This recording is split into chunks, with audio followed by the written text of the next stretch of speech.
Hi, I'm Heather Sims. I'm a real estate broker in the Dallas area. In my 15 years in real estate, I've always provided my sellers with professional staging for every listing. From doing that and then seeing the absolute transformation that staging often provides, I see the same issues over and over, and I also see how quickly and easily they can be fixed. Basically, when you list with me, the first step after signing the listing agreement is me getting my professional stager to come in and situate things in your home. My stager uses sellers' existing furniture and decor, and then we enhance it with what we call a fluff package. That's art, throw pillows, greenery, lamps, those kind of things. Styling pieces, yeah. Typically, this takes my stager about 3 hours, and the transformation is almost always dramatic. Not kidding, I have had sellers say, oh my gosh, I don't know if I can sell this home because it looks so amazing. It has happened. And it's not because we bring in expensive stuff, expensive furniture and that kind of thing. It's because we literally correct small common design and decor mistakes. So today I wanted to share the 5 biggest ones that I see super commonly and how you can easily fix them. Okay, number 1, curtains hung too low or super heavy. So curtains can be great in a home. I actually really prefer them over blinds. I'm literally in the hate blinds category, but if curtains are hung too low or they're super heavy, they can probably be the single fastest way to make a room feel shorter and smaller than it actually is. Most people hang the curtain rods just above the window frame. It feels logical, but visually it cuts the wall in half. A lot of people also hang heavy curtains that really block out the light. This might be okay for living, but it's terrible for selling. It's also been proven that if you live in dark spaces, it could actually be really bad for your mental health.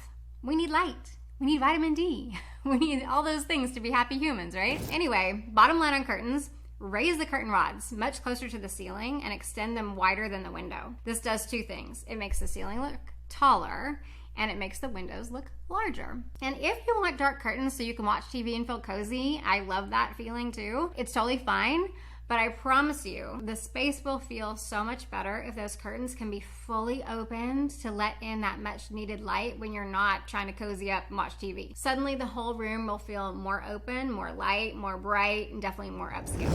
The second biggest decor mistake that can easily be resolved is using furniture that's too small in the wrong place. You might be surprised to hear that scale actually matters more than style. I walk into beautiful homes all the time where the furniture looks a little lost, right?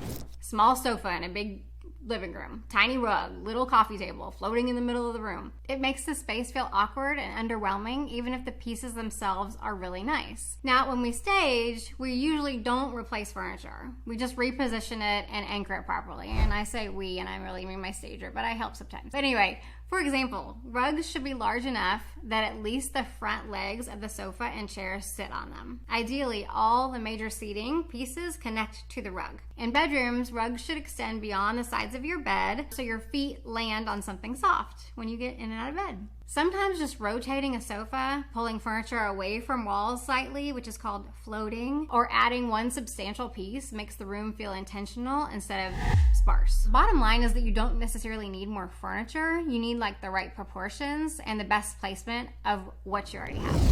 Number 3, overcrowded spaces. Oh my gosh, y'all, this one is incredibly common. People collect things over time. Souvenirs, photos, decorative objects, and before long, every flat surface is full. But visually, too many small items create noise instead of interest. During staging, we edit ruthlessly. When I prep my sellers for the staging process, I tell them that my rule of thumb is that anything smaller than a cantaloupe shows up as clutter in pictures. You obviously want to live well in your home and enjoy your little things. I do too. But ideally and in general, kitchen counters should have just a few purposeful pieces on them, like a tray, a plant, one functional item, coffee maker, that kind of thing. Coffee tables that are simple with things grouped in arrangements rather than scattered on it look better.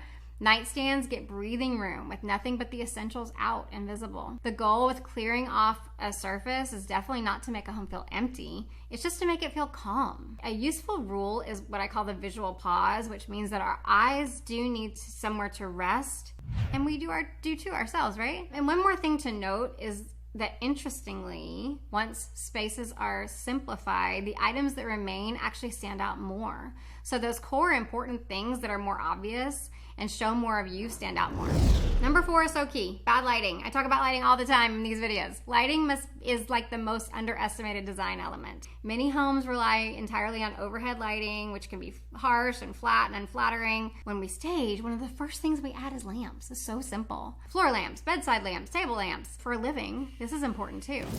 Add sconces to your walls. Add directed lighting over your art. It's super easy to do with the new lights that are chargeable because there's no wires. There's no hard wiring. And if I could impart one important thing about lighting, never use fluorescent lighting in your home. To me, it's the definition of bad lighting. My husband and I have one of those big box fluorescent lights in our kitchen when we bought our home. And literally as soon as I could talk him into it, we changed it out. I know they provide bright lighting, but they are just so bad for the feel of a home, in my opinion. They feel very officey, very corporate. They're just like, they give you ugly light. Nobody looks good in fluorescent lighting. They are anything but cozy. And people just feel better in well-lit spaces if they're comfortable there. So bottom line, pay attention to the lighting in your home. It can really affect the feel of a home in a good way or a bad way.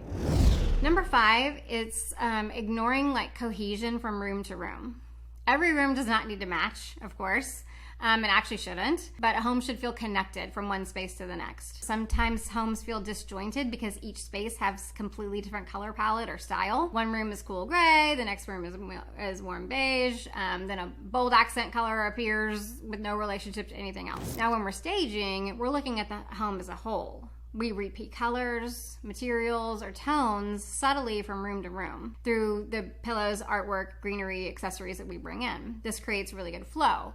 And buyers don't consciously walk through a house thinking, oh, I love this color cohesion. They just experience the home as calm and intentional and put together. And that emotional response really matters. And that's what people need in their homes all the time. You want to feel calm, right? You want to feel like it's your safe space. One of the simplest ways to do that is to have a consistent color and style that moves throughout the home. Of course, bedrooms, especially kids' rooms, can be the exception to this, but the more public spaces really benefit from this idea of cohesion. So the biggest lesson I've learned from staging hundreds of homes is this. Most homes don't need expensive upgrades to feel elevated.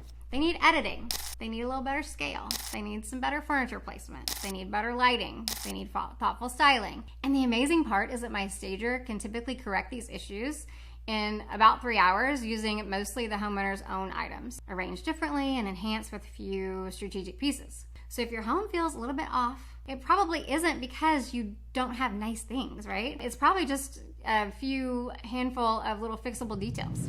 You don't need a renovation. You need intention. And if you're ever thinking about selling and want honest guidance on what would make the biggest difference in your home, I'm always happy to be a sounding board.